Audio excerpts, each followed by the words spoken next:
All right, let's do Impact. Impact opened with, this is the show from London. As we noted, the had a big crowd, looked awesome. They were very lively and into everything. Not necessarily the way TNA may have wanted, but they were lively and into everything. That's good.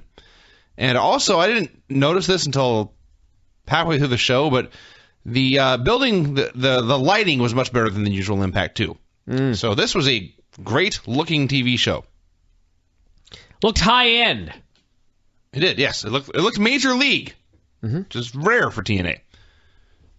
Bully Ray and Robert Roode came down to the ring. They said they had put Jeff Hardy through a table last week. Thus, he was not there tonight. And in fact, we would never see him again because he went through a table. Yeah, well, it was wood table. Jeff Hardy went through a table, and thus we'll never see him again. We've only seen him go through 20,000 tables over the years. So the fans, they're sitting here running down Jeff Hardy, and Robert Roode is talking about James Storm, and the fans are chanting, "We want Devon." A little behind the times. So Roode called out Storm. Storm came out. He was followed almost immediately by Sting, who was wearing a swank leather jacket. And Sting said that he had talked to Hardy. Hardy would be ready to go in time for the next pay-per-view. And so for that show, he was booking a four-way with Bobby Roode versus Bully Ray versus James Storm versus Jeff Hardy. Why not? Storm said that he wanted to face both heels tonight. So Sting, the babyface GM, booked him in 2 singles matches. Yeah. He said you fight Roode first and then Bully Ray later. And that was the end of the segment. Now, first off, the whole idea was they were going to wait to lockdown for the big Bobby Roode James Storm match.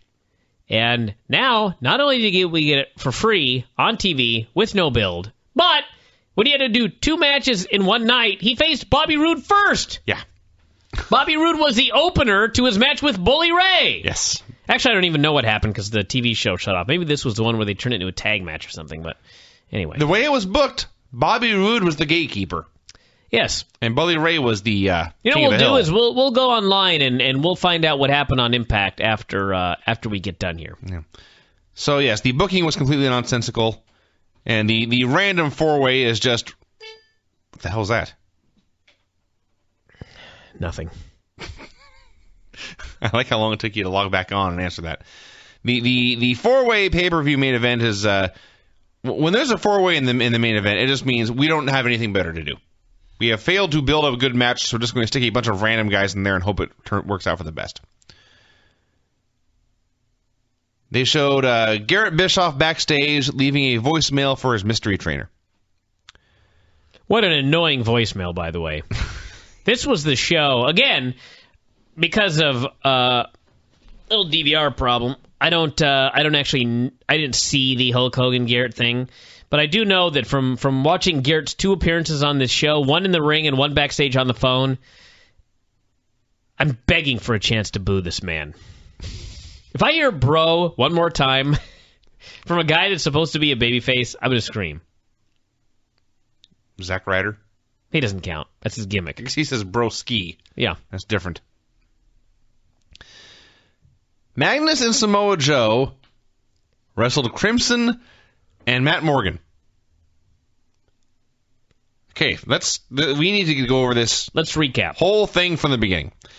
The tag team champions of the world are Crimson and Matt Morgan. Yes. They had a match against the slapdash makeshift team of Samoa Joe and Magnus, who were put together by definition at random, and they won a tournament, so they got a title match.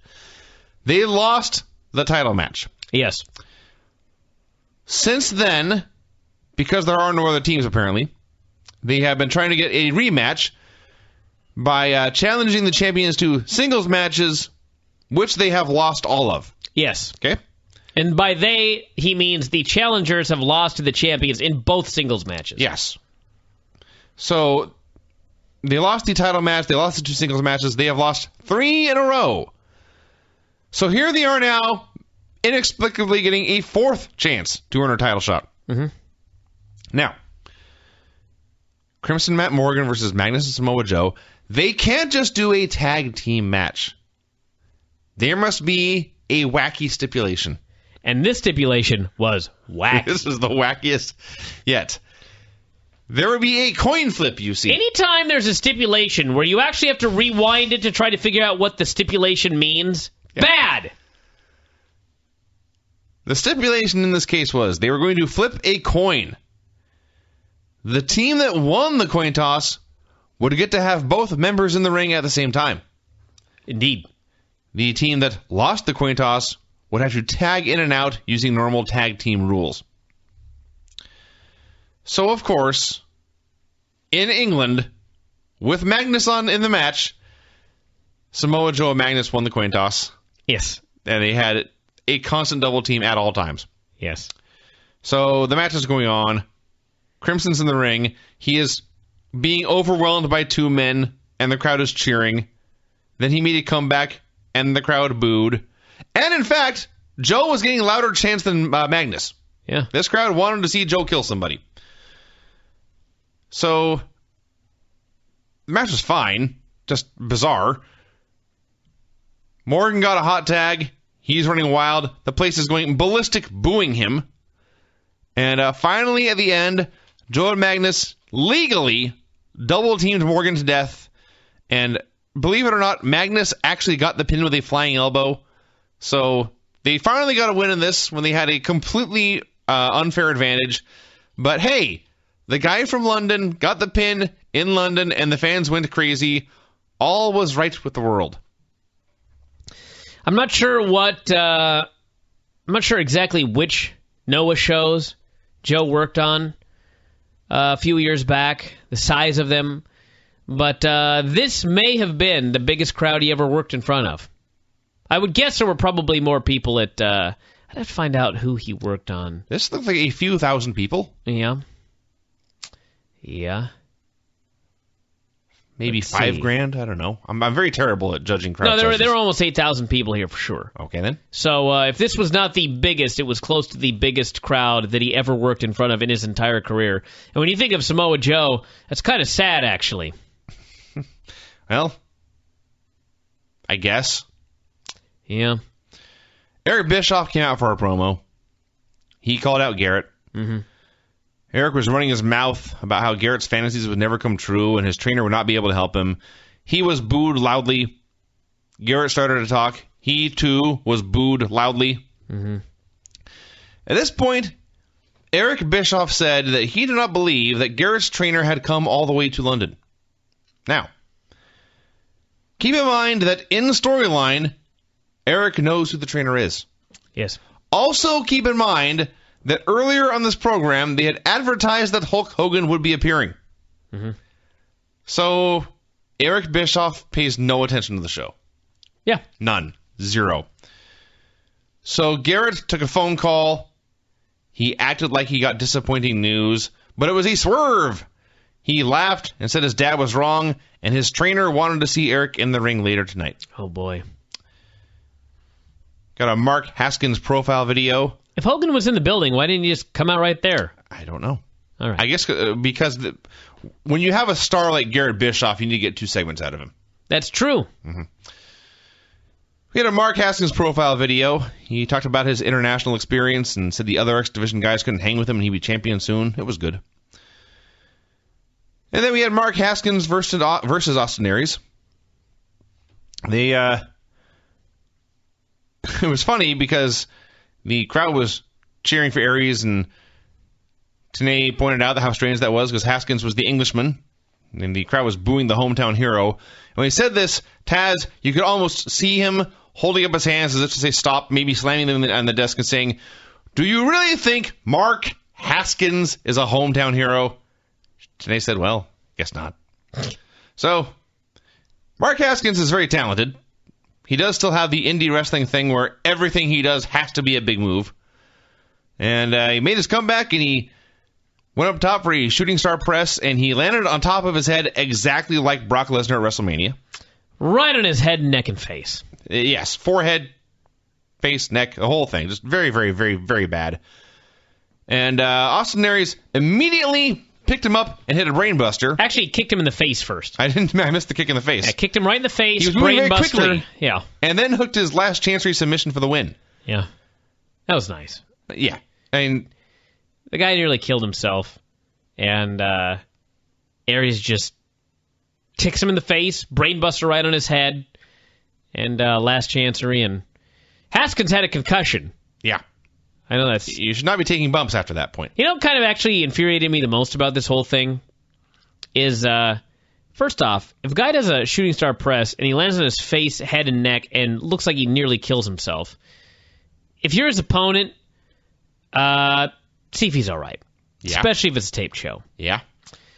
But even more infuriating than that was if you're a wrestler and a guy goes down and it looks bad, it's actually the referee's job to check to make sure the guy's okay and communicate this to you.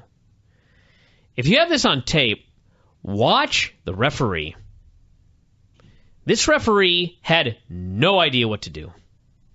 Mark Haskins landed on his head and neck and face, and the ref just kind of stood there.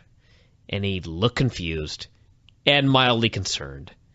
And I was like, dude, drop down and see if the guy's okay, and let's have some communication here in this ring. But no, he did nothing. He just kind of stood there and looked like a deer in the headlights, and then Austin Aries did all of his stuff. And I was like, wow. Someone could have been killed here because of gross incompetence. Thankfully, nobody was hurt too badly. But still, I don't know who this ref was, but no more reffing for you for a while. And second of all, when Don't he missed brainbuster. What's that? Don't brainbuster a guy in his head after he takes this move. Well, it's not even that so much because he protected him on the move. But don't hit a move on a guy. But, okay, he's just done a shooting star press and landed on his face. You can pin him right there. Yeah. If you must hit your finisher, you hit your finisher. And then he had to hook on a submission as well. Yeah. He had to get all his moves in. He did have to get all his shit in on the concussed man. Not a fan of this one bit. Yeah. They plugged Brooks Hooters contest dealie. Yep. They want you to go vote for her. She's a finalist. She works out. Mm-hmm. Bischoff was trying to book a taxi cab out of the building. Sting walked up, hung up his phone, and let him back inside. James Storm versus Robert Roode. Now, it's been a while, and it's Impact, so Lord knows I could be confused, but was this their very first rematch since Roode beat Storm for the title? Oh, yeah. Since the beer bottle incident? Yeah. Since the betrayal? Yeah. This was the rematch. They had a wrestling match. At the top of the hour. Yeah. Yeah. It was good. It was real good. It was just stupid. So they're doing their match. Crowd's into everything. It's really fun. And then Bully Ray comes out. He distracts Storm, and then Roode hits a spear, of all things, for the pin. Hell of a revenge for Storm. So afterwards, they put the championship belt, and Ray gives him a Uranagi onto it, and Sting runs down to make the save. So yes, they gave us Storm versus Roode, but they teased that James Storm versus Bully Ray may not happen. Yeah. And actually, for the record, the match did happen. We, in fact, did get Storm and Bully Ray in the main event, and they had a long match, and Storm beat him with a super kick. Not exactly sure what this has to do with the four-way or the Robert Roode feud or anything, or why we even had Storm versus Robert Roode on this show, why we didn't just have Storm versus Bully Ray. I don't have an answer for that. I do. It's TNA. That's a good answer. They suck.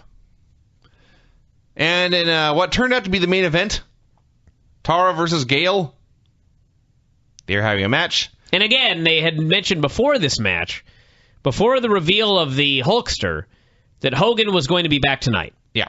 Good one. So, yeah. So you had Tara versus Gail. From what we saw of it was not very good.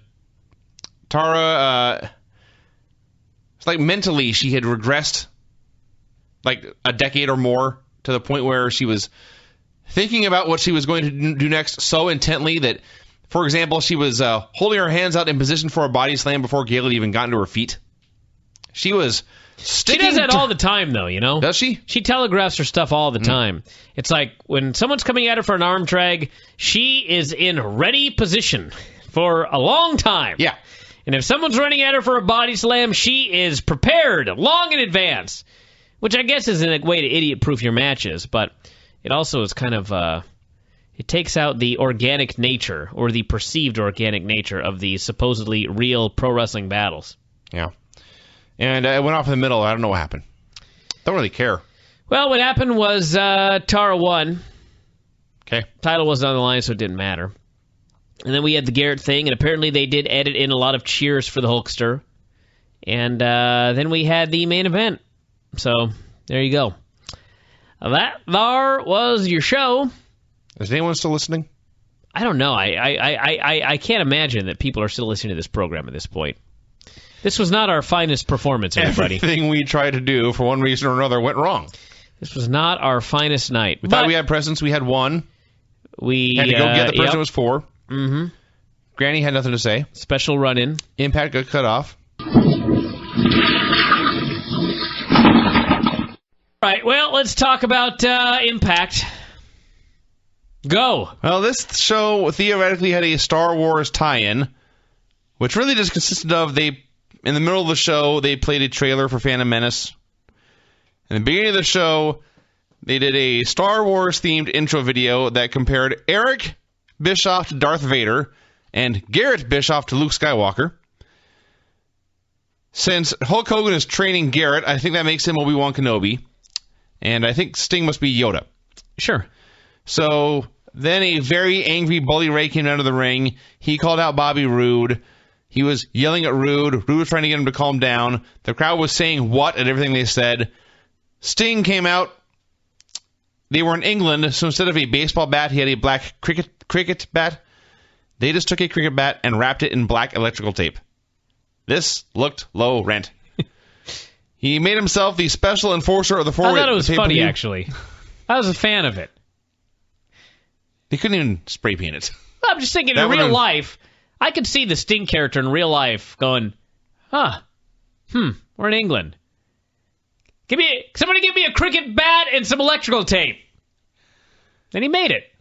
I can believe that. I do believe it. That's what happened. Yeah, I think it's great. So he made himself the special enforcer of the four-way at the pay-per-view. And then for tonight, he booked himself and James Storm against Bobby Roode and Bully Ray in a tag match. This whole thing, usually we say this took us 2 minutes to say and it covered 17 minutes. This took us 2 minutes to say and it covered 5 minutes. Good. Thumbs up. This was fine. Get in, make your point, get out. Chris Daniels versus AJ Styles. No, not on the pay-per-view, on the go-home show for the pay-per-view. They did work like a pay-per-view match. They worked very hard.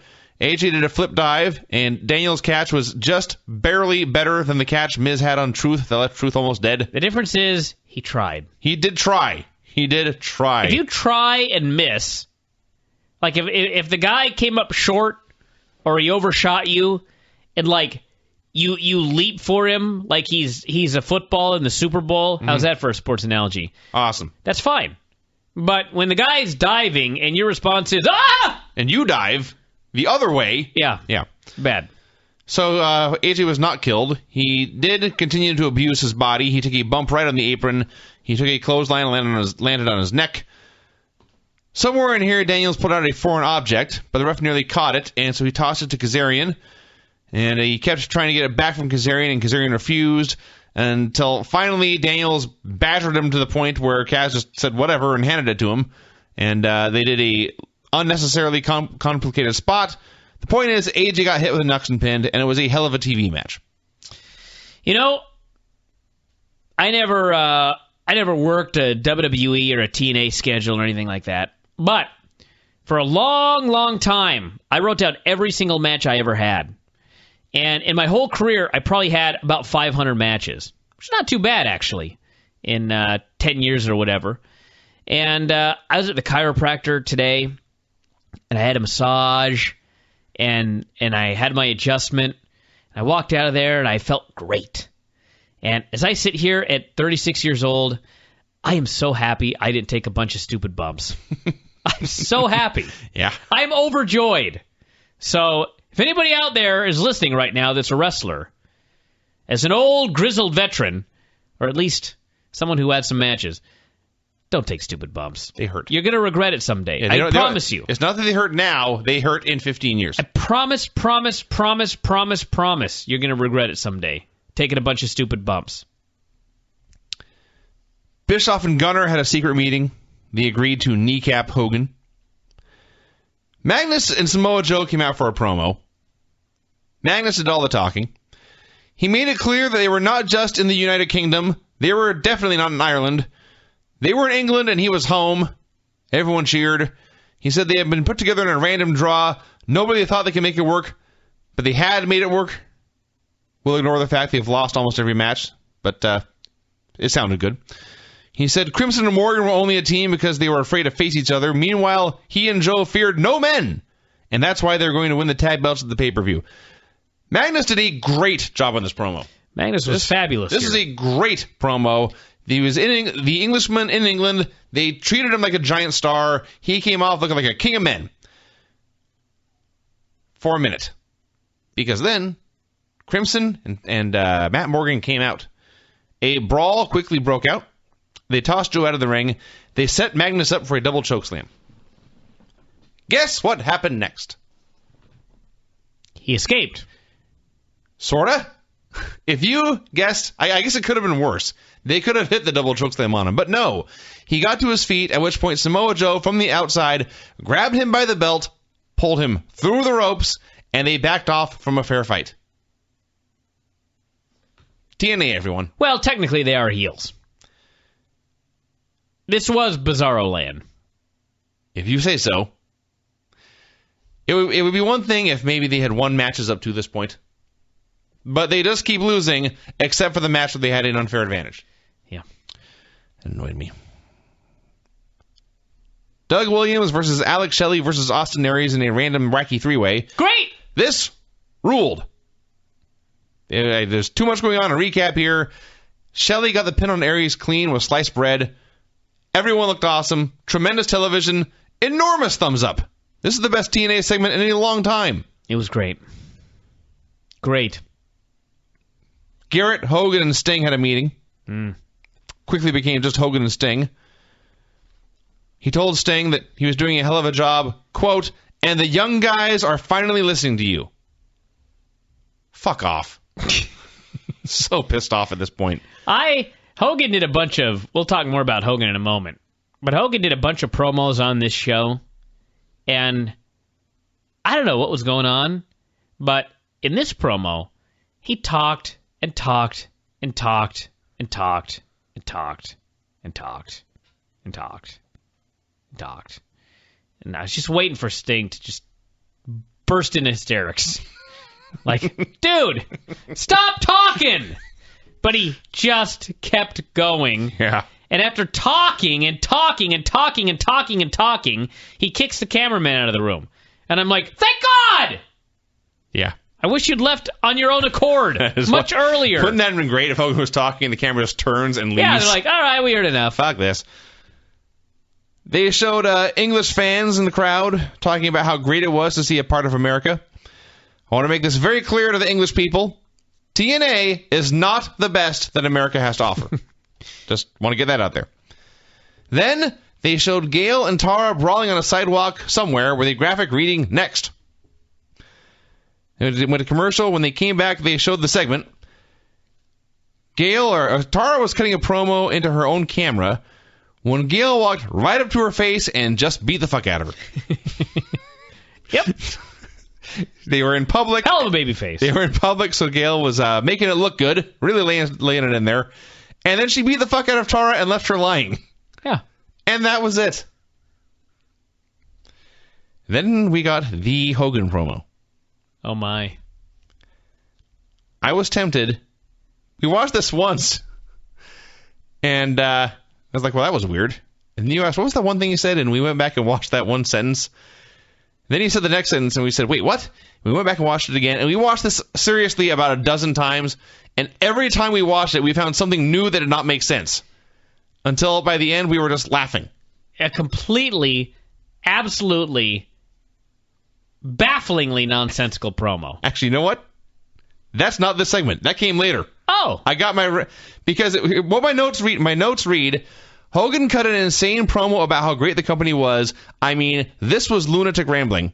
Oh, that's right. This was lunatic rambling, but then it got worse later. Yeah, this was much better than the depths that he fell to later. This was the worst promo on this show up to this point for like 20 minutes. So Hogan cut this promo. Then he came out with Garrett. He milked the crowd for a while like only he can do. They were just going crazy for this man. And the best part was, in the U.S., they'll like point to one side of the ring and everyone will just cheer and it's just white noise. In England, when Hulk Hogan pointed to a side of the ring, they would all go, yeah! Awesome. Then they chanted Hogan with an English accent. And so Hulk said, you guys are the greatest fans in the world. I love and appreciate all that you've done for me. Now I want you to do the same thing for Garrett. And they all went, boo! Yes, they did. I laughed. I laughed. Every time he mentioned that Garrett was the next big thing in wrestling, boy, did they turn on him. Yeah. Booed. I mean, this was like so bad that this could not be saved with 2 weeks of post-production. No. This would have taken more special effects than there was, in fact, in The Phantom Menace. And extensive CGI, perhaps. So Eric and Gunner came out. Eric and Hulk bitched at each other for a while. Hulk Hogan told Eric Bischoff that he did not know the business very well. He just figured this out in 2012. Until 2012. You don't know this business as well as I thought, brother. WCW's been dead for a decade. He then talked about the Hulkamania stroke, which sounds lewd. He called Garrett the future of the business. Everyone booed again. Someone needs to make a song out of the Hulkamania stroke. Yes, I agree. I don't have the talent to even make suggestions on this, but that's a great idea. Eventually, Garrett and Gunner started shoving each other. Hulk tried to break them up, but Eric dropped him with, I guess, what you'd have to call a nut shot. It was the Hulkamania stroke. It was a soft, gentle nut shot. I would call this more of a cupping. Hulk collapsed. No, he didn't. He slowly walked to the side. He gripped the rope with both hands. He slowly descended to one knee. He slowly sat down, and then the camera panned away. He's not doing very well. No, he's really not. Gunner then hit Garrett in the face. Stomped a mud hole in him.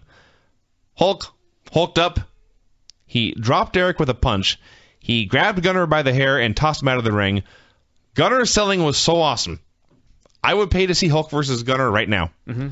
And finally, Garrett hit Eric, and the heels bailed. This was a wildly entertaining segment, sometimes for good reasons, usually bad. Bully Ray and Robert Roode agreed to work together tonight, and then they hugged. But at the end of the hug, Ray said, 3 days, and he walked away. Then we had the promo. This was the promo. I wish we would have transcribed this. As I was starting to say before I realized we were jumping the gun on it, it was like a 30 or 40 second promo, maybe a little more. But I seriously, on another night, I would have willingly gone back and transcribed this word by word. You want to know something? I was reading the other day about chess. And they're talking about how chess masters, you could show them a chessboard and give them 5 seconds to look at it, and then they could recreate the board from scratch. Okay. They just take one look at it, and then they could recreate it from scratch. However, it only worked if, say, two people that can play chess played a game, two great chess players played a game, and after, 4 hours or whatever, you stop the game, you remove them, and then you show another chess master the board. He could go recreate it. But if you assemble pieces completely at random on the board, they are no better than your average person at attempting to recreate it. Does that make sense? Sure. Because they're able to look at it and understand the context of all the pieces in the course of a game. And they know why pieces are in certain places and how they got there. There's a logic to a board that has been well played. Yes. There is no logic to a board where the pieces are put completely at random. The point is, I don't know how many times we watched this thing, and I can barely remember anything. Because it was 30 seconds of complete randomness. Yes. The point of this... I don't know the point of it. I say, the point of this was that it's going to be Garrett versus Gunner at the pay-per-view with Hogan and Eric in the corners. Sure, that's what he said at the end. But up to that point...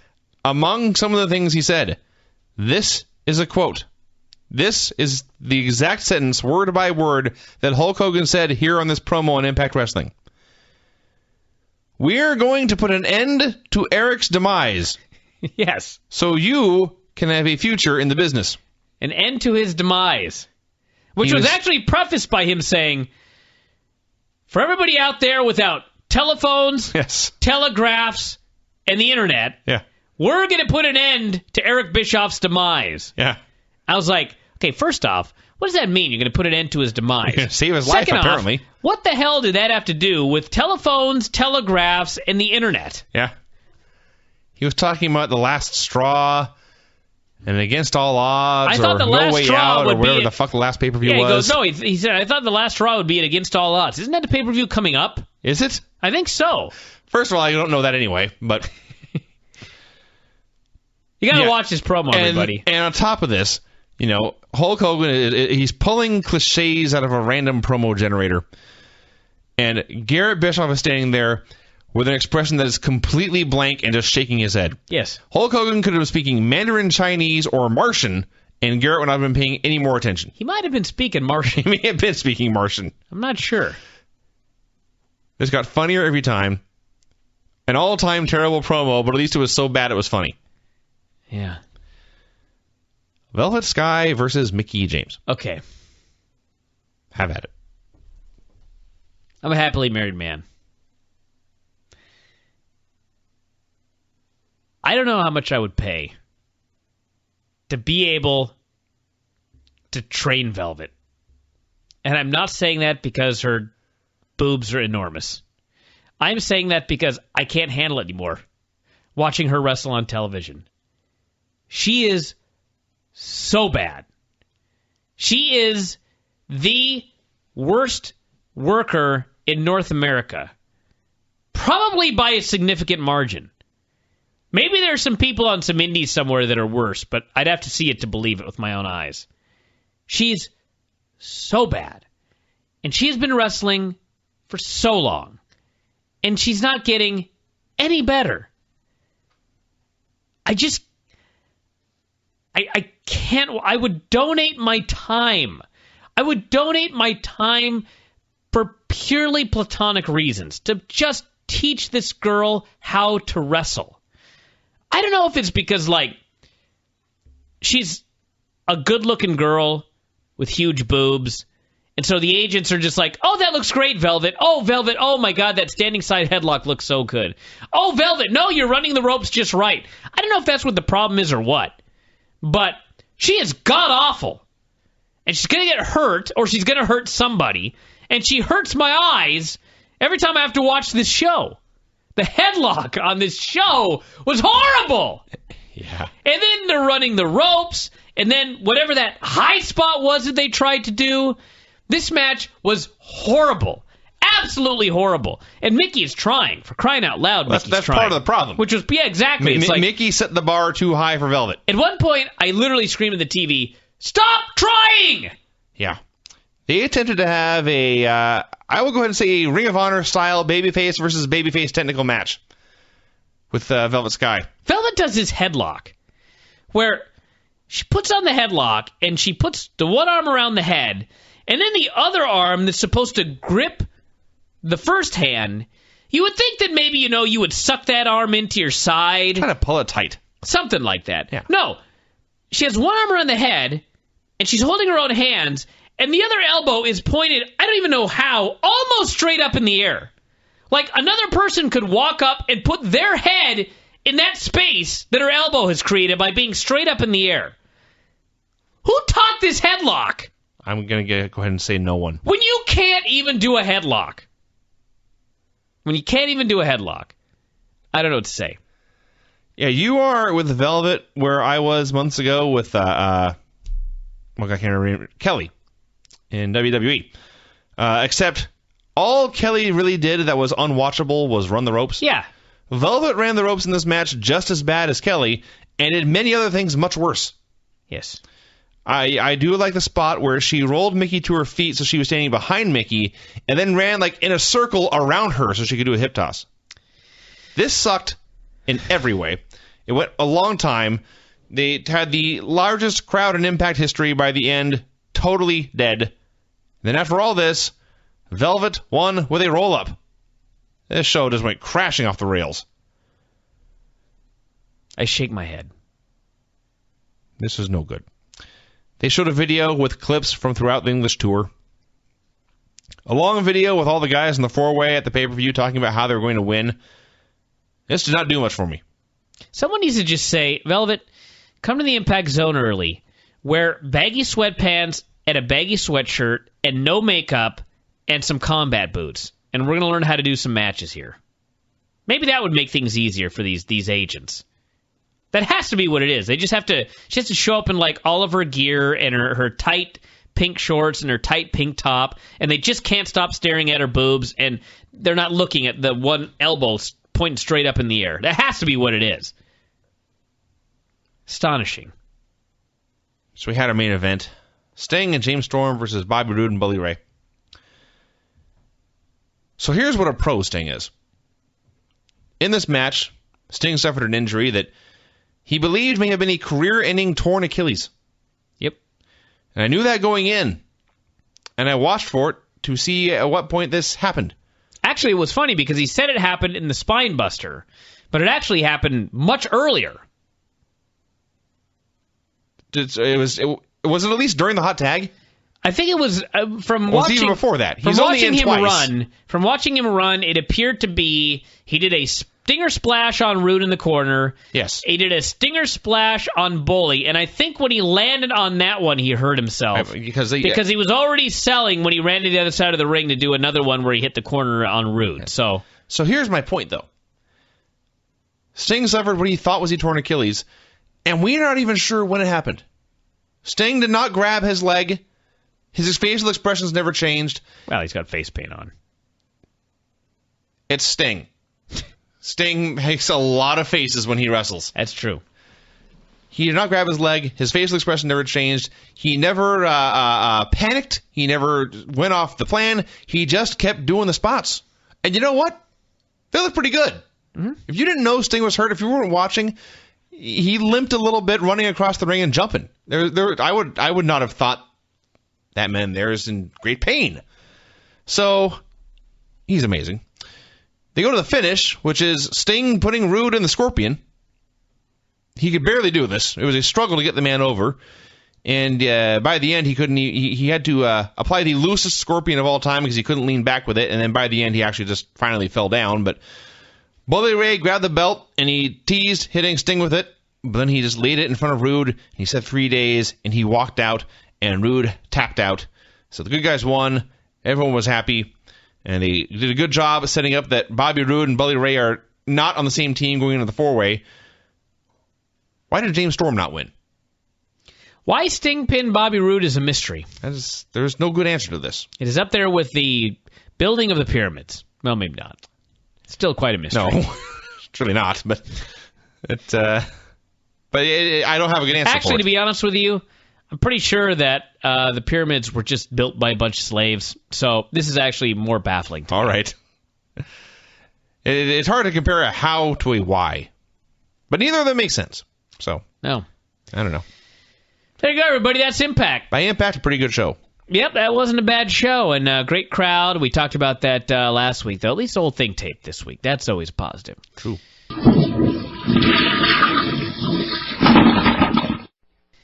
TNA pay-per-view. TNA pay-per-view, of course, the most important thing is that a young man apparently suffered a catastrophic injury.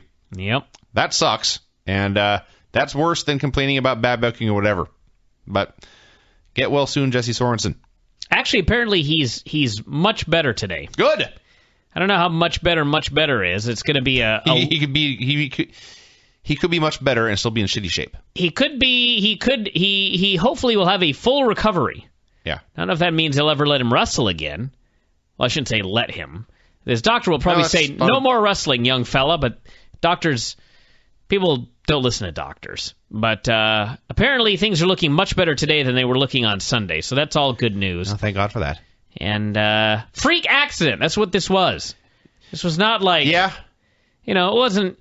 I've seen a million moonsaults like this. I've seen a million guys hit people with their knees. It was just, he happened to get hit the wrong way, in the wrong spot, at the wrong angle, at the wrong time. Yeah. I mean, it was just like, it was a freak accident, is all it was. And, I know that some people are Dave thought Zima Ion did a great job. Other people can't believe that anyone would say that, because how can you keep doing a good job in the face of this? And again, same thing I say when when a guy has to make a split-second call in MMA. Zima Ion, I'm sure, was terrified. And the good news is he didn't touch the guy. He stayed far, far away from him. And he remained in character while at the same time looking like he was about to pee his pants. Yes. And he probably had no idea what he should be doing. So he did something. Well, I don't know. You don't judge a guy later. You don't judge a guy after you hear that the guy broke his neck. I mean, it could have just been he did a moonsault and the guy got knocked out. That's probably what he thought. I'm sure he wasn't there thinking, my God, the guy broke his C1 vertebrae and he's paralyzed. He wasn't thinking any of that. And he didn't know what to do. So, can't really hold it against the guy. When we started the show, watching it, before you even hit play, you let me know somebody nearly died. And Zima Ion was involved. And there it was. And when it happened, my first thought was, wow, he was knocked unconscious. Yeah. Which, and we started watching an hour into the show. And an hour into the show, this had already happened. And all anyone said was that it appears he was knocked out. Yeah. It wasn't until maybe 2-3 hours later that people were saying, oh, it appears to be a neck injury. So that's 3 hours later. What's Zima Ion thinking 10 seconds after it happened? He has no idea what's going on. No, I don't hold Zima Ion responsible at all. Well, I did hit the move, but I don't blame him for his post-match actions. However, this fucking referee. Here's what happened if none of you have seen this by now. Zima Ion goes for a moonsault off the ropes to the floor. Basically an acai moonsault. His knee hits Jesse Sorensen in the head. Jesse's arms fall down. He collapses onto the floor. Ion celebrates, poses, whatever, gets in the rings, acting like a cocky prick. The ref goes out to check on Jesse Sorensen, who we now know just broke his neck. I don't know what Jesse said. I don't know what the ref heard. But the ref got in the ring and began to count. And Jesse Sorensen did not move. At all. So the referee gets to 10. You would think, at this point, the ref would be smart enough to know this man's probably hurt. No. The ref got to 10, and this was not the finish, obviously, they had planned, and so he just stopped counting. He pushed Zima Ion back to a neutral corner, and then went outside to hold up the X sign. What did he think? This I question. Well, strongly. I don't know for sure, but I have heard that when he went out and he said, "Are you okay?" that Jesse Sorensen said yes. So he got back into the ring and started counting, presuming that meant that Jesse Sorensen was going to get up and end up getting back into the ring, which didn't happen. Right. So then he went back out and realized he's not okay. Hold up the X. Okay, wait. Why did he have to go back out? Why? He actually literally counted the man out. Well, that should have been a goddamn sign. It should have. But again, the referee has probably had no idea what was going on either. Someone has said, and I have not verified this, but someone has said this is the same ref who watched Drew Haskins fall on his neck. I was far more appalled with the referee in the Drew Haskins match. That's the same guy, apparently. Well, yeah, but hold on a second. At least in all of this, the referee, listen, after the guy went down, nobody touched him again until people were out there. And, whether the guy got hurt bad or not, and apparently Drew Haskins just got a concussion, but still, you see a guy land on his face like that? I mean, you check the guy and you don't allow the other wrestler to kick him, brainbuster him, and put him in a submission. That was insanity right there. That was complete insanity. At least this one was just like, okay, you should have held up the X sooner.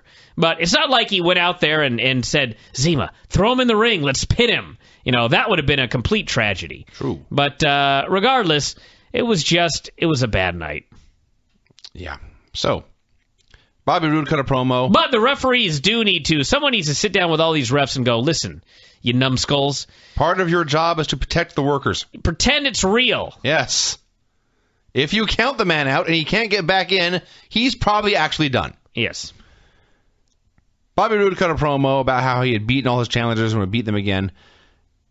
It was, and this kind of goes for most of his promos, his delivery is smooth and he gets his lines out there and it's believable, but it's not exactly compelling. He just talks and, all right, whatever. Robbie E came out to issue an open challenge, no doubt filling time because... Actually, this was planned before the show. All right. Jesse Sorenson, well, it doesn't matter then. Anyway, the announcer said that Robbie E wore the TV belt around his waist when he went out clubbing. I want a skit of this so badly. I can't tell you what I would pay to watch Robbie E get all dressed up and Rob Terry get all dressed up and they go out to clubs with the TV title. There's no way that would not be entertaining. So they had a house show match. That's really all there is to it. It was passable. And Robbie E kicked Shannon into the ropes, where Rob Terry punched him, and then Robbie E hit an implant DDT for the win. It was mundane and inoffensive, but that is not what you're looking for in a pay-per-view match. I went 2.25 stars. Wow. Yeah. Tara versus Gail. They were talking about how Tara's been working on a torn ACL for like a decade now, and then she hit a moonsault and grabbed at her knee. So she eventually crawled over and made a cover, but Gail kicked out. And then Tara went at the Widow's Peak, but Gail slipped out, hit a knee breaker, attacking the bad knee, and then hit her normal finisher for the win. Yeah. So New agents. I guess. Yeah. Please. It was better than the first match. Begging you. It was a good match. It's a good match. It was good. But, person hurts her knee, you do a knee breaker, it only follows that you then put on a knee submission. Yeah. You don't hit your... I mean, why would you go out of the way to do the knee breaker? Why not just hit your finish? Why not slip out of the move and hit the finish? I don't know. Because the agents in TNA suck. James Storm cut a promo. Best thing in the show so far, by far. Said he was happy that Roode was still champion because it gave him a chance to steal the belt from his old partner, and went on, and it was great. We had Crimson and Matt Morgan versus Samoa Joe and Magnus, preceded by about 5 minutes of videos and announcer talk. This match was not that important, and you could tell by the crowd's complete apathy. And I know it's the Impact Zone crowds, and they're often awful, but why should anyone care about this? So Crimson was playing babyface in peril, building to a hot tag to Matt Morgan so he can run wild. Why are these men babyfaces? I don't know. Twin giants? Yeah. Bigger and stronger than everyone else, and scarier, and yes, they are the babyfaces. Yeah. Stupid. Crimson took like 900 moves in a row. Morgan got a hot tag. Both teams fucked up a double team, so the message was they both suck. And finally, Crimson accidentally speared Morgan, and the challengers hit Morgan with their finisher for the win. So new champs, the right team won. Not much else went right. Star and 3/4. Fair? Yeah. Christie interviewed Bully Ray. He called her a feeble woman and dismissed her. Said he would win. He claimed to be 6'4", which is comedy. Then he claimed to be 275 pounds, which is probably legit, and it would verify that I am in fact fatter than Bubba Ray Dudley. Yeah. Austin Aries versus Alex Shelley. This was an awesome match. Awesome. This ruled. Just excellent pro wrestling. Best TNA match of the year. Best match I've seen this year. There have been some... it's way up there. It was really, really, really, really fucking good. They built to everything, and they hit everything, and they kicked out of everything, but not to the point where it got to overkill. And then finally, Aries hit the brainbuster, and then immediately followed with the last chancery, which was the first time he had done that move in the match. And Shelley was forced to tap out. Only 15 minutes. Fucking great. 4 stars. It made the show, or it should have made the show worthwhile. If it had just been an average show and had this match, it would have been worth watching. But then things got shitty. I got my $44.95 worth with this. I got it with this match. Yeah, that's fair. I will not forget this match for a long, long time. And I've spent $44.95 on so many awful TNA pay-per-views that, god damn it, this was worth my $44.95. All right. We had Kazarian versus AJ Styles. So, okay, for those of you who have not been paying attention, and why would you? The gimmick is AJ, Kazarian, and Daniels used to be friends. And then Daniels became a dick. And AJ and Kazarian didn't like him, but now Daniels is blackmailing Kazarian with something and forcing him to fight his battles for him. Okay? Got it. So, you would think the idea here would be that AJ would have to go through Kazarian to get to Daniels. It's TNA. They did it backwards. He wrestled Daniels on the Go Home show, and now he's wrestling Kazarian here. So you've got babyface versus babyface. Kazarian playing a reluctant heel, hit about 8,000 moves in a row, and because he's still trying to act like a babyface, he couldn't even sneer to the crowd or anything to get any kind of heat. There was little reaction to anything they did, except when they chose to chant, "Daniel sucks." There were about 6 people doing a half-hearted "Let's go AJ" chant. It ended with a period, not an exclamation point. And then finally, finish was actually really cool. AJ was on the apron, and he was teasing a springboard dive into the ring. And in fact, he did a springboard, but while perched upon the top rope, he changed his mind, did a giant acai moonsault to the outside onto Daniels, laid him out. Got the biggest reaction of the match. And then he went back on the apron, went for another springboard, but this time Kazarian caught him, hit his scary reverse pile driver for the win. The finish killed the crowd, because Kaz won, but the finish was awesome. The rest of the match was pretty boring. I will never in my life get sick of the idea of the Impact Zone doing a dueling chant of "Daniel sucks" and "Daniel sucks." Yeah, that happened. That was so awesome. How has no one ever thought of that before? I don't know. It wasn't like everyone was chanting "Daniel sucks" at the same time. A bunch of people chanted "Daniel sucks," and the other people who would normally chant, for example, "Let's go Daniels," they also chanted "Daniel sucks." This is great. This is why they never need to leave the Impact Zone. For that moment right there. Christie interviewed Gunner and Eric. Eric was fake tearing up like he regretted the situation he had put his own son into. Said he was going to give Hulk Hogan and Garrett a towel so they could throw it in if things got out of hand, and wish things had not gotten this far. And then Gunner just smiled a maniacal grin and said they were going to need the towel to wipe up what was left of Garrett when Gunner was done with him. I love Gunner. Gunner's great. Gunner's awesome. Except, well, this is not his fault. Gunner versus Garrett Bischoff. In the main event! Semi-main event. There's just a comically overdramatic video of Garrett getting pile drived on the floor. Just a piano, a drum beat, and one mournful vocalist. And then the comeback video like he was Rocky. Or Braveheart. So, Garrett's still no good. He's had like 4 Garrett matches. was much worse here on a live. It's not like before when Garrett was on the tape show, so you can edit the bad stuff out and get your proper camera angles and keep it short and put a commercial break in the middle of kill time. Keep it short is a big key. They had a long match where Garrett threw about 1 million god-awful punches. Yeah. And then after taking a wrestling beating in a wrestling match, not even a gimmicked beating, like when Kurt Angle gave Shane McMahon that overhead belly-to-belly and his head thumped on the cement, and there was blood and violence. Nope, he beat him up with a bunch of holds and moves. Yeah. And Hogan was like, my God, I must throw in the towel, hobbling up onto the apron. A zombie in Hulk Hogan's gear is how I described him. And then when young Garrett begged, please don't throw in that towel, and of course no one in the crowd cared. No. Hogan hobbled down, and then Gunner pinned him. Yeah. Sucked! -2 stars. I don't know if I'd go that far. This was terrible. What was good about it?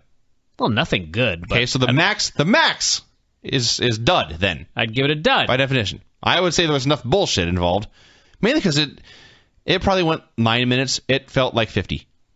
Well, that's true, but to me, minus stars means like, they ripped me off. Well, we'll get to that. That was the main event. We'll get to that then. This was not them ripping us off. This was they had an idea. It was bad on paper. It was bad in execution. But, Garrett tried. I guess in the sense, just no good. I guess in the sense they told you that if you pay money, you will get to see Garrett wrestle, and you did. That's not a ripoff. Yeah. Asking you to pay to see Garrett wrestle is a ripoff. Well, you knew going in. I guess. There's also a point in here where TNA referred to Gunner as Immortal's Gunner. Does Immortal still exist? Of course. At this point, isn't it just Eric Bischoff and Gunner?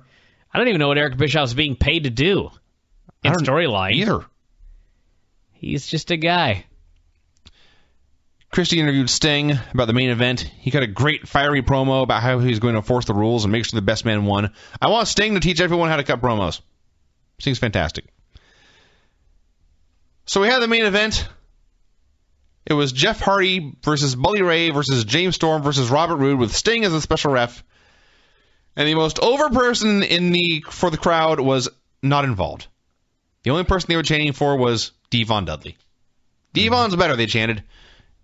Devon's better. And they were chanting for him over everyone else in this match. So they tried their hardest. These dudes were killing themselves trying to get a reaction. And it failed. And then I'm trying to figure out where in my notes. A bunch of stuff happened. A bunch of stuff happened. The ref took a bump. The ref took a bump. Guys started making covers, but there was no ref.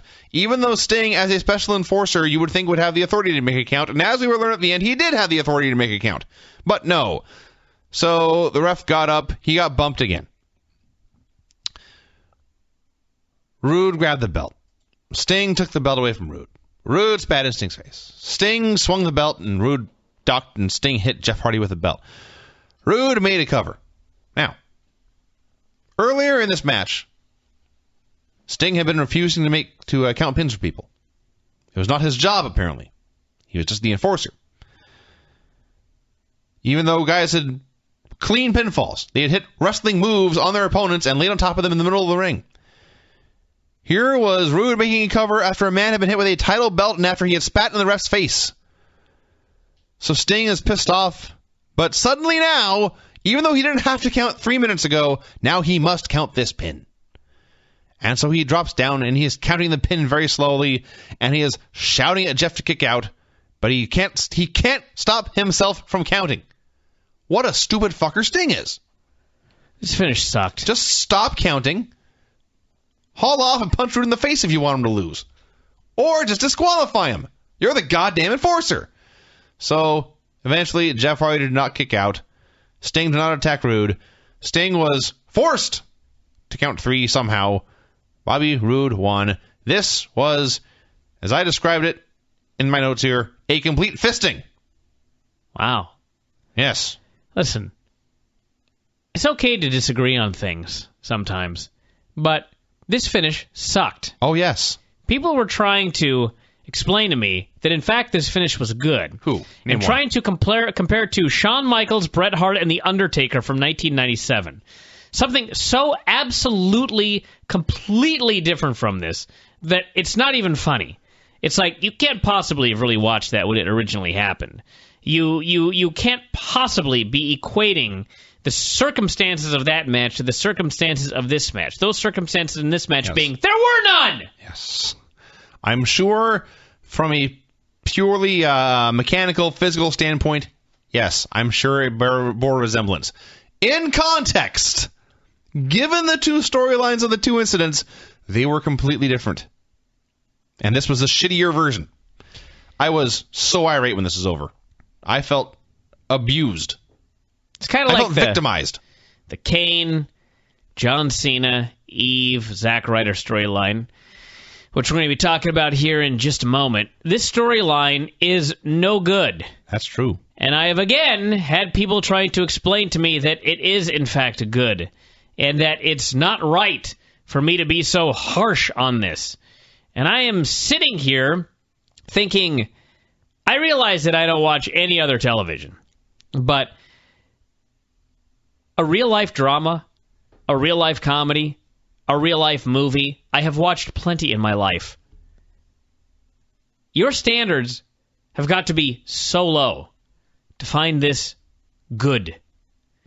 If you want to lower your standards to such a level that you think that the current storyline with John Cena, Kane, Eve, and Zack Ryder is actually good, if you want to desperately believe that, in fact, all of this makes sense and that we are supposed to care about certain people like Zack Ryder when all evidence to the contrary, if you actually watch the storyline, it is impossible to feel bad for this poor guy, great. Lower your standards. But I said it before, you don't have to lower your standards as a wrestling fan. You can expect better. You can expect good storylines. You can desire things to make sense and actually be good.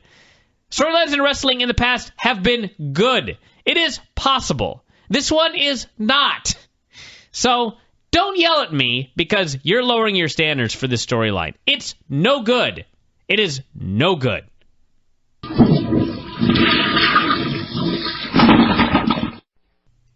Impact. I guess we should talk about this at some point. I can't point. believe we're talking about wrestling on this show. It does seem like a waste, doesn't it? Although this was a fine episode of Impact. This was. And I heard next week's show is also very good. I have seen shows that had better highlights. Just one example of that, 3-way with Aries and Shelley, and I forget the third guy, but it was only like 2 weeks ago and it was awesome. And that was better than anything on the show. But it's been years and years and years since I have seen an Impact with less stupid stuff. Mm-hmm. This show was very easy to watch. It was paced well. Everything made sense. Everything was happening for a reason. I felt like there was one thing that jumped out at me as saying, well, that's stupid. But that's typical these days. That will happen on every Raw. So I will take that. This 2 hours flew by. Bobby Roode came out to brag about his win at the 4-way. He said the best part about it was looking in Sting's eyes as Sting counted the pin. He said he was the world champion. There was nothing Sting could do about it. Sting came out. Did you notice what he did not have? His gloves. No gloves. He has lost the gloves and gained the denim-on-denim jacket and jeans combo. Mm-hmm. That's actually even worse. Oh, come on. So he said he had lost control of emotions at the pay-per-view, and as a result, Jeff Hardy had been screwed again. So he was giving Jeff a title match on this show. He cackled with joy. Roode freaked out. Then Sting said it was also no DQ, and Roode continued his tantrum, and then Sting said it would be on next. So they came out, they said what they had to say, and they got on with the show instead of rambling on forever. This was a win. Good. Bobby Roode versus Jeff Hardy. Jeff beat him up forever and ever and ever. And ever. And ever. They went to commercial.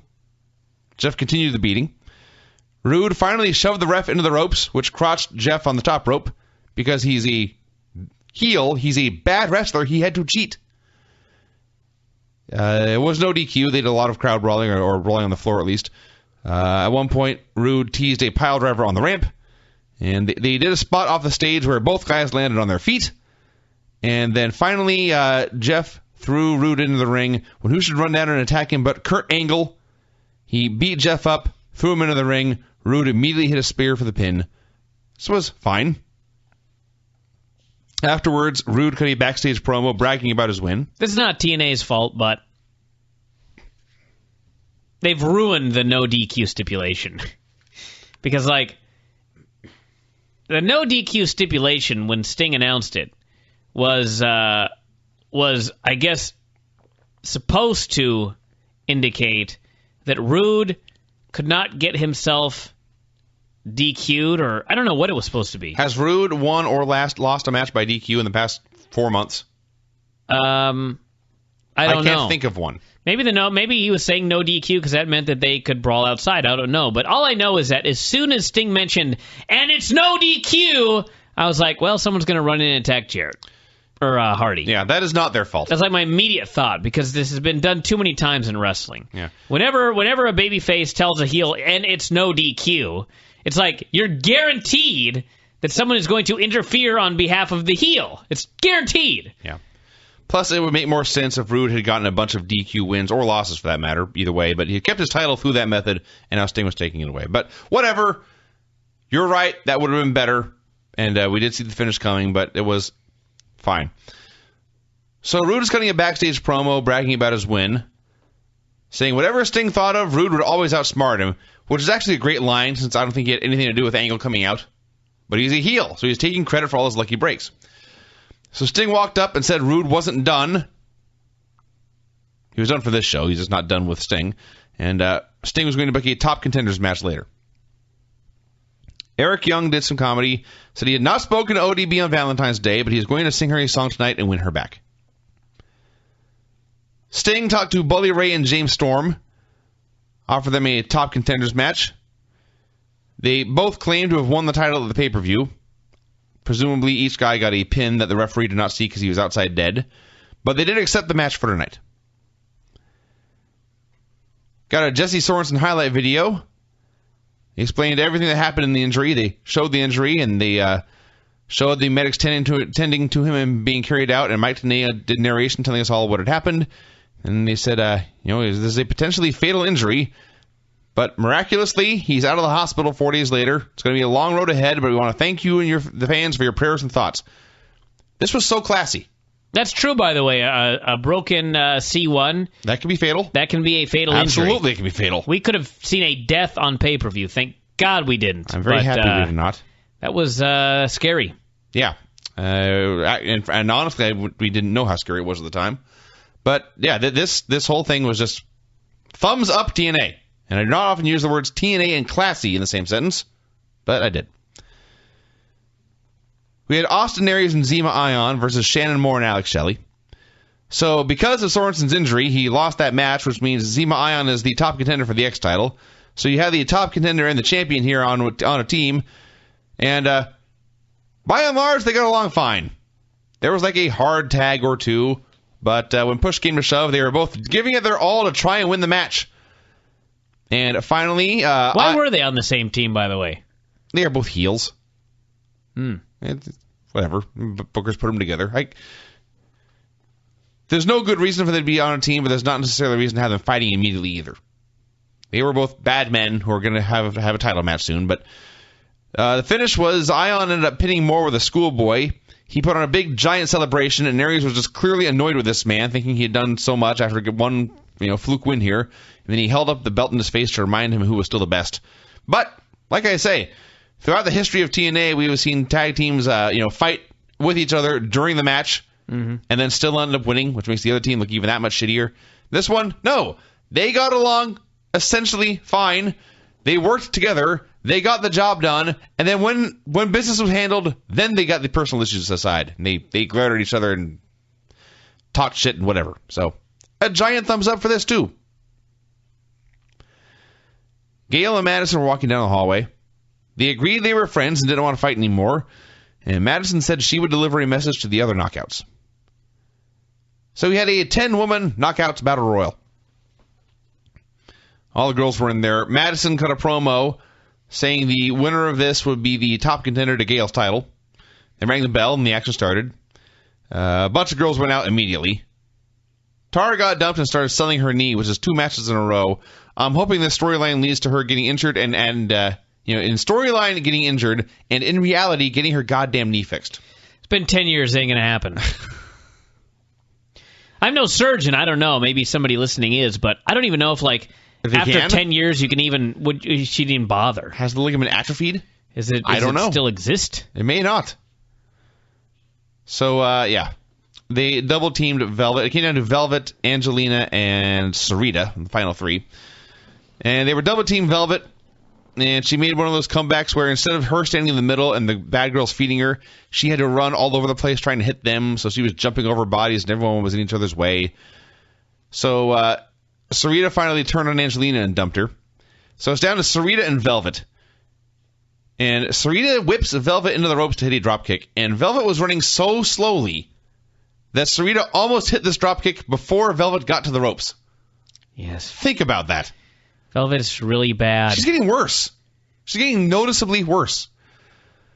So eventually, Velvet dumped Sarita to apparently win, but then Madison dove in from ringside and dumped her out, and they played her music. And the announcers started talking about how when she was talking in the beginning of the match, she said any other knockouts in the ring had the opportunity to win, which included herself. So I guess Madison can book matches now. That's the one thing that I thought was stupid on the show. Well,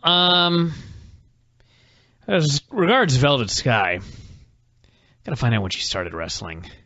'Cause killing a theory I once had. Uh-oh, what's that? Let's see. That after a while, everyone will get a little better? Debut 2003. She's been in this business for 9 years. I once concluded that not everyone is going to be a great worker, but if you work consistently over an extended period of time, you will end up with a level of competency. That's what I believed. Yeah. Anybody. I mean, Vinny, you were no Ric Flair. But I was no David Flair. You achieved a level of... You were better than David Flair. You achieved a level of competency. And that's a word for it. I learned to work within my limitations. Velvet is achieving an increasing level of incompetency after 9 years. And for the life of me, I don't know how it's possible. I mean, everybody gets better. You have to. It's like impossible not to. Yes. If you are working, and she's not like she's only working 2 dates a month. She goes on the road. She's working all the time. And I know I mean the agents are no good in TNA. I mean it's I'm sorry. I'm sure they're all nice guys. They're no good. But there are some good workers. There are some good women's workers that she can be in the ring with, and she continues to get work. Honest to God, don't know how this is possible. But she has become the exception to the rule. Okay. We had James Storm cutting a promo about how he was going to beat Bully Ray tonight and then beat Roode. And the key here, he was in their little backstage trailer area.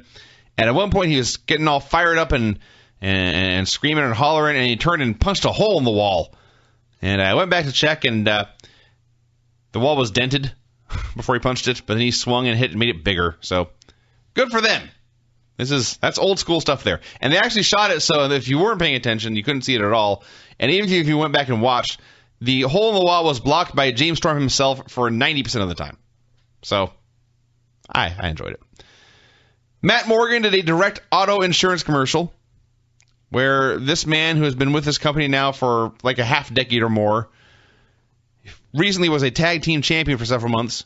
He declared they had great service, quote, at a price I can afford. Yeah. He's poor. He's broke. Joe and Magnus cut a backstage promo in street clothes. They were bragging about their title win, and they said they would win the rematch with Crimson and Morgan next week. Immortal came out for a promo. A few weeks ago, I asked, does Immortal exist anymore, and isn't it just Bischoff and Gunner? I forgot about Flair. It's Bischoff, Gunner, and Ric Flair, and here they debuted a new member, Chelsea. She's back. The girl who used to hang out with Nigel McGuinness. So I love that, like, she came out with him, and the answer just calmly, there's Chelsea. Yeah. There's nothing memorable about her at all. Not even so much that, but how long has Chelsea been gone? 6 months or more? In TNA, there's the assumption that every single viewer has been watching since day one. Yes, that is true. Who is Chelsea? You know? I know. I mean, I'm just saying, like, if my wife, God forbid, had become a fan of TNA, like 3 months ago, 4 months ago, 5 months ago, she'd be watching the show, and all of a sudden there's a brand new person she's never seen before. And the announcers calmly mention, there's Chelsea, in the exact same tone of voice in which they say, there's Eric Bischoff. Yeah. I don't know. No, you're right. They did a horrible job of telling us who this woman was. This is like a constant 10-year issue that they've had. Yes, it is. Of assumption that fans have been watching forever. And taking notes. Taking notes and know everything that's going on. Yeah. That's not wrestling fans.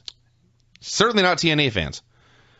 So this is what Immortal is now. It is Gunner, Ric Flair, Eric Bischoff, and Chelsea. One wrestler, two talkers, and arm candy. Great. Gunner's going to get over. He's going to get over fine.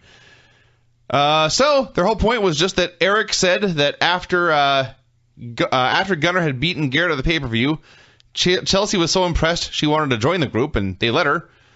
And they all had cigars and champagne. What a great storyline. Chelsea has just disappeared 6 months ago. Apparently, she's one of the 7,000 actually buying these pay-per-views. And she watched the pay-per-view, and she saw the 4-star Austin Aries Alex Shelley match, and she saw everything else on the show, Brutus Magnus and Joe winning the tag team championships over two giants. But the thing that impressed her the most was when Gunner beat up Garrett Bischoff, a non-worker. And not only was she impressed by this, but she was so impressed that she called TNA and asked if she could please join Immortal to be a part of this winning group. What an amazing storyline. Yes. So they were celebrating. Bischoff did all the talking here, and he told Garrett to go become a dog catcher or an electrician or something, but not to try wrestling again. And then they just left. I enjoy this trend in this program of people coming out, saying their piece, and leaving. Yep. You don't need 47 things to happen in every segment. Not every promo needs to be interrupted. In fact, most don't. Bully Ray vowed to beat Storm and then beat Roode for the title. He made the cameraman zoom in on his calves, and he's been talking about them for months and flexing them, but this is the first time they actually got shown in a close-up. His calves are huge. He's got good calves. He has great calves.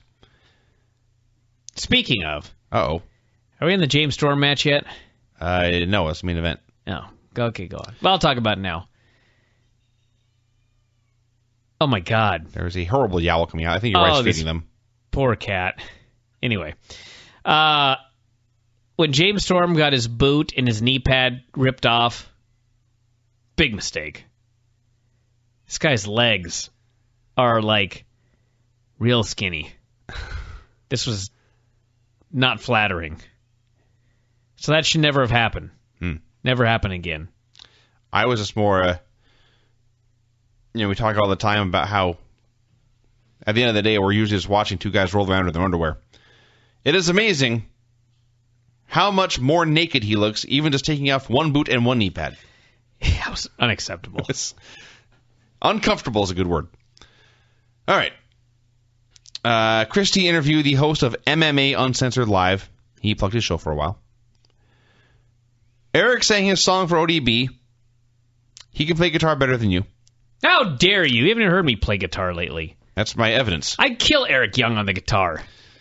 So, Eric Young has 3 chords that he repeated over and over again. I could teach you that in an hour. He sang a goofy song. She liked it, and they left to have sex. And I am not a fan of Eric Young or ODB, but his 2 segments here, I understood what was going on, what the point of them was, what he was doing, why he was doing it, and it all made sense. So I have no complaint about this. I found the segment rather sweet, not going to lie. I did. It was like, I don't know. He sang her a song, and it was stupid, and she was smitten. Yeah. I thought it was great. And then she slapped him in the ass, and they made up. Well, that was part of the song lyrics, was he liked it when she slapped him in the ass. Yep. Thought it was a very sweet segment, believe it or not. All right, cool. On Valentine's Day. Well, here's our main event. Bully Ray versus James Storm. This depressed me. Why is that? Because this was James Storm against Bully Ray, with the winner getting the championship match against Bobby Roode. James Storm and Bobby Roode, this storyline has been going on since Bound for Glory. Like the day after Bound for Glory in October. The whole Kurt Angle, James Storm, Bobby Roode, the big heel turn for Bobby Roode, that whole deal. It was all built. It was all done to build for Bobby Roode versus James Storm at Lockdown. Mm-hmm. And here was the big match to set that up. The winner of this match was getting Bobby Roode for the championship. And, no one cared. Well, no. It was a wrestling match on Impact. Well, maybe if Storm had not wrestled Roode a week ago. I know. That's it's wrong. all, listen, it all plays into the whole thing, but it was just depressing to watch. It's like, man, I thought they should have put the title on Roode at Bound for Glory, but what they did, it was like, well, you know what? If you're not going to put the title on him and you're going to turn him heel, there are worse things you could have done. Realistically, you probably shouldn't have, you probably shouldn't have put the title on Storm, because now He's already had the title, so it doesn't really matter. Right. But the point was, I mean, for changing the plan at the last minute, which is what happened, Hogan has admitted it, for changing the plan at the last minute, you know, they had something here with this storyline. But to see how badly they have killed it, I mean, it's one thing when WWE kills a storyline in like a month. But TNA at least does like long-term planning, where like they had planned it the day after Bound for Glory, that, okay, this is all going to lead to lockdown. And they had all of these months. They had November, December, January. It's mid-February. 4 months they had to build this thing up. To build it up so that lockdown would be like their big show of the year. And here was the big match. James Storm's big shot to get a championship match against Bobby Roode. And nobody cared. No. It was a television match. It was so depressing. They fucked up the entire thing. It wasn't a bad match. It was fine. It was your average TV match. Yeah. So the gimmick was, as noted, Bully Ray worked the leg. He tore the boot off. He tore the knee pad off and put him in a half crab for a long time. And Storm's comeback was like Ray missed a charge.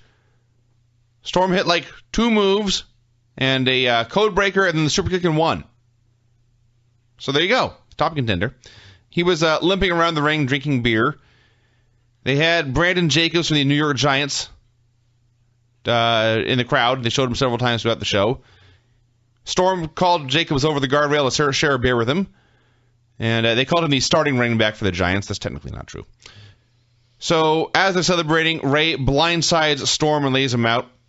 And he gets in Jacobs' face. And Jacobs is a 260-pound ripped man.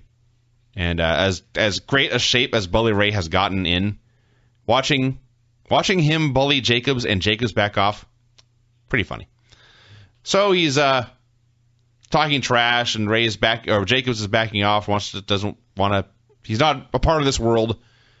So Ray grabs the beer out of his hand, and he takes a big swig, and he spits beer in Jacobs' face, and Jacobs immediately shoves him down. As soon as he does this, every agent on Earth is at ringside. Storm is recovered. They all have to hold him back. And Jacobs was so awesome as the raving, dangerous lunatic trying to break free, screaming, "You ain't from New York," as Bubba Ray just sits there in terror. That was actually better than the match, now that I think about it. So Ray eventually fled. Storm celebrated with Jacobs. And having seen... pardon me. I can only say that Jacobs cut a promo after winning the Super Bowl. I mean, he was looking into the camera and shouting about how great they were, and it was awesome. And I was upset they did not let him talk here, thinking it was TNA stupidity, but he got to talk after the segment. They did a backstage promo with James and Bully Ray, and Jacobs was talking about how he came to support James and watch him beat up Bully Ray, and how it was all great, and they were pals, and then they started shouting at each other and growling and roaring, and it was just fucking great. Great, great, great. And they promised payback for next week for Bully Ray. Love this. Well... Am I going overboard? I mean, here's the thing. All right. They got Brandon Jacobs, that's his name? Yes. Brandon Jacobs. And apparently the stuff they do next week is even better. And they're expecting to be all over SportsCenter and that sort of thing. And that's all cool. And I have no problem with his usage. I think actually his usage was like a great idea. And I'm sure they probably are going to get a SportsCenter moment and everything like that. But to me, again, it's like when they started Storm versus Bully at half after the second hour, I'm thinking, my God, they're giving this big epic match 30 minutes. This big match is going to determine the number one contender for Bobby Roode at Lockdown, which is always their most purchased pay-per-view of the year. They're giving these guys a lot of time. This is going to be this is a big deal. Well, the reason they started at half after is because with commercial and everything like that, the match was over like at 1:45. So then they just had to make sure they followed it up with their celebrity angle, which focused on Brandon Jacobs and Bully Ray. Yeah. Which is like, so... James Storm was the third wheel here. It's all great to have a celebrity angle, but why would you do... I mean, can you imagine... I mean, there's no possible way that WWE is going to do this, but can you imagine if, like, the night after Elimination Chamber or maybe, like, 3 weeks before WrestleMania, they shoot their big angle for Rock versus Cena at WrestleMania, and they shoot it at 10:30 because they want to make sure at 10:50 they do a segment for Big Show versus Shaquille O'Neal, which actually is still going to be a hell of a lot bigger than the Brandon Jacobs thing. But still, the point is, why would you not do that on another show? Why wouldn't you do that at the top of the first hour or the top of the second hour, something like that? Where you're not overshadowing your main program. The match setting up your biggest match of the year, in theory. Yeah, that's true. That was my only problem with it. I mean, especially because Brandon Jacobs was great, and the angle was great and everything like that, but boy, Bully Ray and James Storm felt like a nothing match when it was happening, and it felt like an even more nothing of a match after they shot this angle after it was over. Yeah. No, you're right about all that. And also, by the way, if their goal for this is to get a SportsCenter moment, SportsCenter, if they show the highlights, does not care when on the show they happened. No. You could have done this in the opener, and it still would have been the same, it still would have been shown on SportsCenter whenever they got to it. Shoot it for week 2. Let James Storm and Bully Ray close this show. Yeah. And then do your angle next week and your tag match the week after. I don't know. Yeah, I agree. Just me. So that was Impact, everybody. Still a hell of a lot better than usual, that's for sure. There was a one final segment with Sting and Roode. It was very short. Oh, yeah. Actually, this was great. Sting calls out Roode. He formally announces Bobby Roode versus James Storm for the title in a steel cage match at Lockdown. And again, that would be a lot cooler if we had not seen Bobby Roode pin James Storm a week ago, maybe 2, whatever it was. So he makes this announcement, and so Roode just hauls off and punts him right in the balls. Awesome. Just a total heel. He hits him with a belt, bloodies him, worked him over for a bit, told him to mind his own business, and that was the end of the show. Sting bloody. It's great. This is a great angle. But because it was simple. It was very simple. The heel sucker punched him and worked him over because he's a dick. He sucker punted him. Correction, yes. Sucker punted him. So now Sting, is going to come back to kick his ass in a fair fight. So there you go, everybody. That was Impact. Much better show than usual, and apparently next week's show is even better. So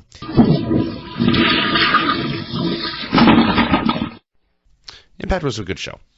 Roode came down to the ring. They were talking about Sting quitting on Twitter.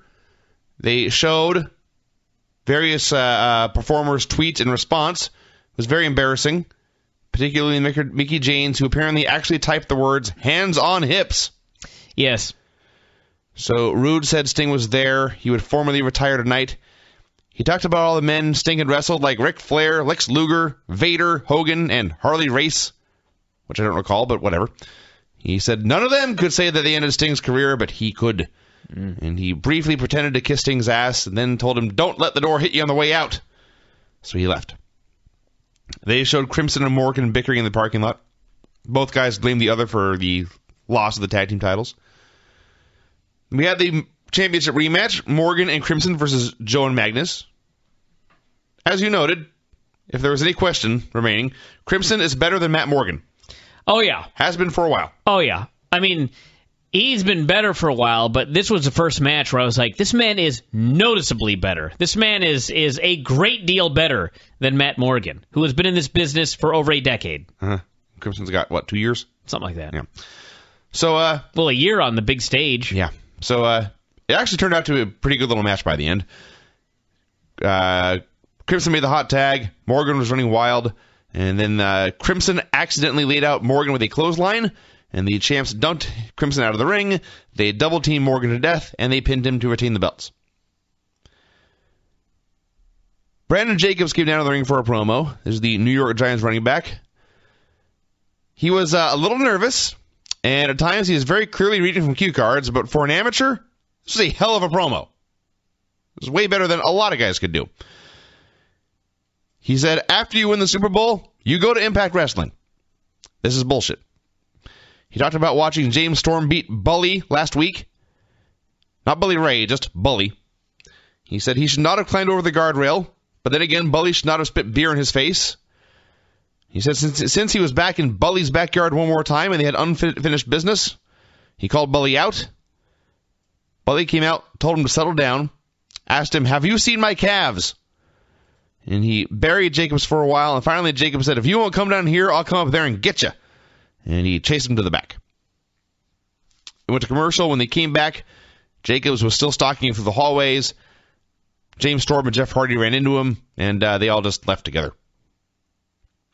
We had Zima Ion versus Alex Shelley. Austin Aries was at ringside with a box of popcorn. I think this was Zima's best match, which should not be a surprise, because Alex Shelley's awesome. And the finish, Zima got his hairspray.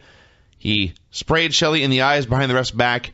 He had a wacky move that was kind of like a backbreaker, and then another wacky move that was kind of like a Shining Wizard for the pin. Sucks to be Alex Shelley. This guy is awesome. Yeah. Oh, well. What can you do? He just had a good pay-per-view match. I know, but it's like he had the best TNA pay-per-view match of the year so far, and probably of at least the last several months. And I realize that, I don't know what they're thinking half the time. It's like, you have a match that great, and then it's just like, you're a jobber to Zima Ion now. I think he'll be fine. Yeah. Well, he'll be fine. Garrett Bischoff cut a backstage promo. Between his sideburns and his shirt, which is like red and white and black plaid with skulls on the shoulders, he appears on screen and you instantly think, I hate this douchebag. If you've never seen him before, knew nothing about his background or family or anything, you would on one look think, I want this guy to get his ass kicked. He's a babyface. He vowed to keep wrestling even though Gunner had kicked his ass. Hogan appeared. He said, look, if you stick around, everyone's going to kick your ass because of your dad. Your dad's going to try and take you out too. Said you got nothing to prove. Nobody would blame you if you quit. Then he said they wouldn't be satisfied breaking his arm. They were going to screw him up. Yes. And then they cut Hulk off mid-sentence. You can only imagine the detail he got. Maybe they would disembowel him. Sure. Draw and quarter him. But regardless, you'd have to think it'd be murder. They would not stop at breaking his arm. They could saw it off, I suppose. Maybe give him a good slashing is what he's talking about. I guess. Madison cut a promo backstage. She said that although she was the top contender to Gail's title, they were still friends. She said Gail was a great champion who deserved the best competition, and that's why Madison had won the Battle Royal. She had done Gail a favor by giving her a worthy opponent herself. ODB wrestled Gail.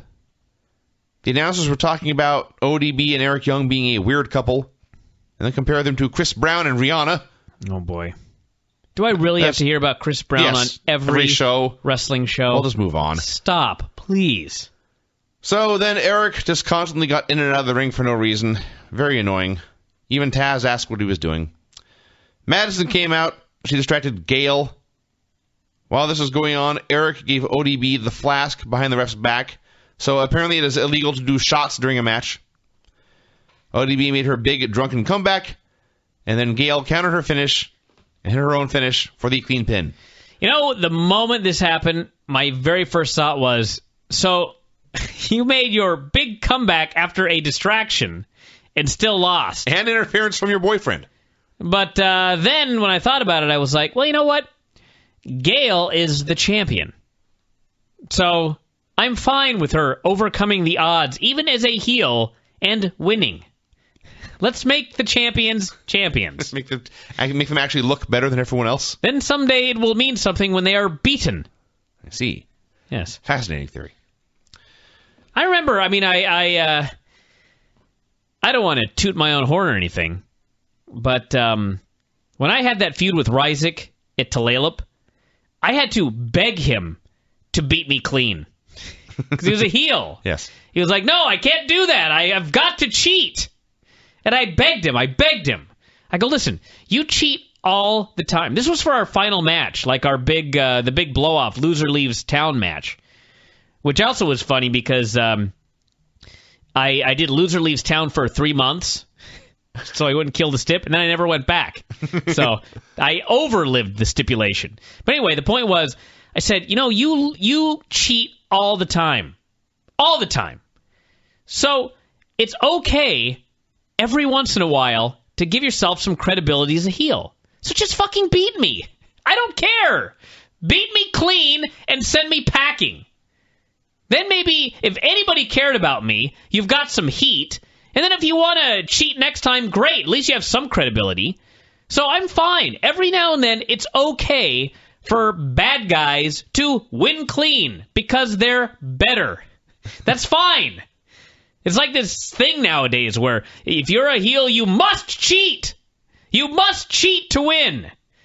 Cheat to get the heat or something like that, or do whatever, but it's okay to win clean sometimes. So that's fine with this. Just cheat because. Win as you can, lose if you must, but always cheat. ODB's career is not over because she lost clean to Gail Kim tonight. Everyone will forget it by next week.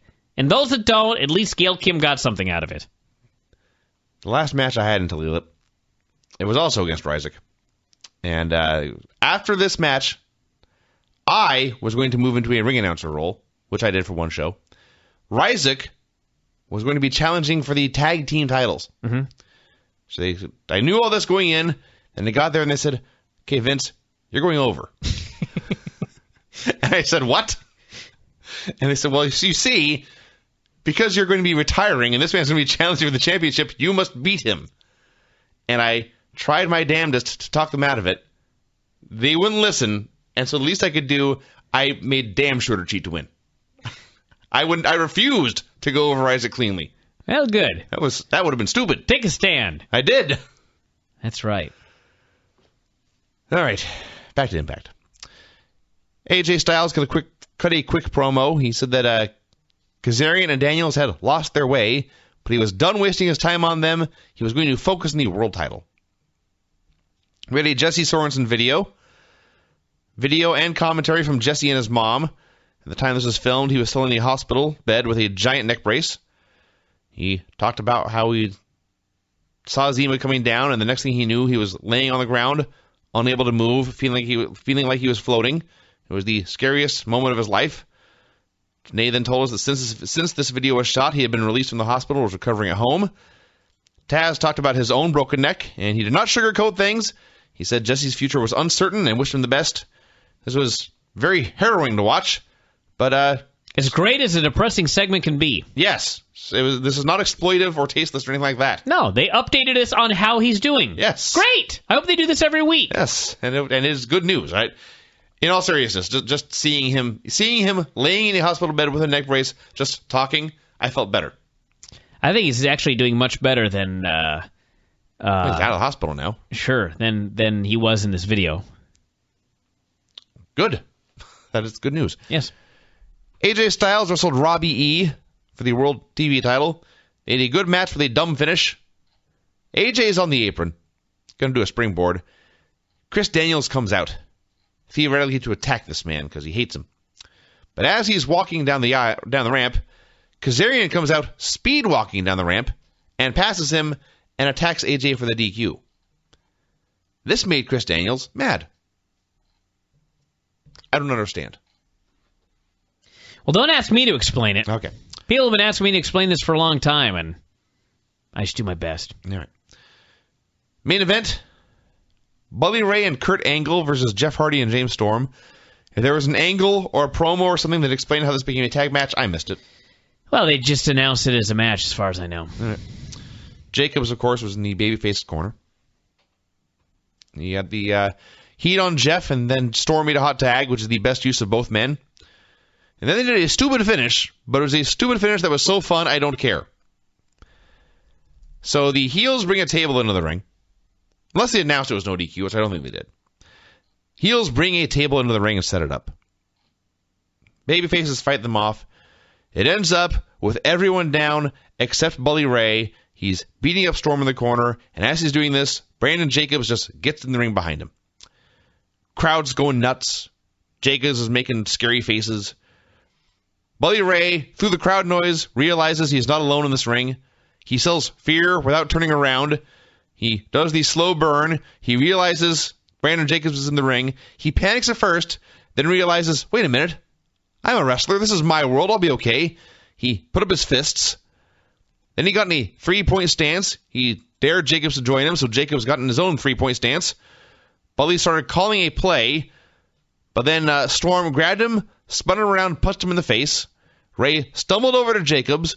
Brandon Jacobs hit Bully Ray through a table with a massive chokeslam. And James Storm ran over and covered him for the pin. And Jacobs shouted Storm's catchphrase. Everyone threw a giant party. This was tremendous. When this was over, my first thought was, so you both got in a 3-point stance, and then you didn't even let Brandon Jacobs charge and football tackle the guy? He didn't do a spear or a football tackle or anything, no. But then I thought, wait a second. Why would Brandon Jacobs do that to Bully Ray? He's leaving after this. We're never going to see this guy again. So at least, he got to chokeslam the guy through the table, but it was actually James Storm that screwed Bully Ray and set him up for this.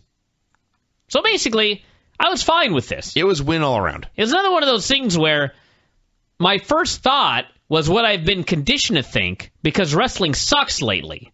But what they actually did was a thing that would make the most sense if you're actually trying to do this right. If you want to promote your company. Yeah. You can't kill Bully Ray by having some random celebrity. I don't care if he's in the Super Bowl. Some random celebrity who's not a wrestler should not be killing Bully Ray. If it were Eric Young, that would be fine. But Bully Ray is legitimately one of your main eventers. Yes. So that's fine. Put him through the table, but have one of the wrestlers cause this to happen. Yes. So then at least you've built heat between Bully Ray and James Storm, for example, because they're probably going to, I'm sure, be wrestling at Victory Road. Yes. So, good! This was all done. This is a home run. Yes. To mix my metaphors. And it is funny in hindsight, when you look at how Jacobs did in the ring, how great his promos were, it's funny to remember he was TNA's second choice. Mm-hmm. They're still TNA. So Sting came out for his fake retirement. Yeah. He said Roode had pushed him over the edge, and so he was done. Roode came out, said he was there so Sting could say he was the better man. And then Sting said Bobby had not won the war. He had just woken Sting up. And he started smearing face paint on himself. And he morphed into Joker Sting. It sucked. Very annoying. He vowed to kick the living crap out of Bobby Roode at Victory Road. Roode acted scared. He tried a low blow, but Sting caught him. He put the foot down and hit a low blow of his own. He acted annoying for a while for some more, and then it ended. I hate Joker Sting. I had a love-hate relationship with this. I thought that when Sting was serious, it was great. I even liked when he first started smearing the paint all over himself. Because that was like, okay, here comes a crazy man. But then he went over the edge into the Joker Sting crazy that's impossible to take seriously. All the Joker stuff sucked. But the serious stuff, and when he got in the guy's face and said, at Victory Road, I'm going to beat the crap out of you, or whatever he said, and everybody went nuts, that was good. And then the craziness at the end was not good. And then when he caught the foot and gave the low blow of his own, that was good. And then he went all wacky again, that was not good. No more Joker Sting. Started talking like the Munchkins from Wizard of Oz. I don't understand Joker Sting because it's like Sting cuts a great promo. Yes. So stop being the Joker. Tremendous point.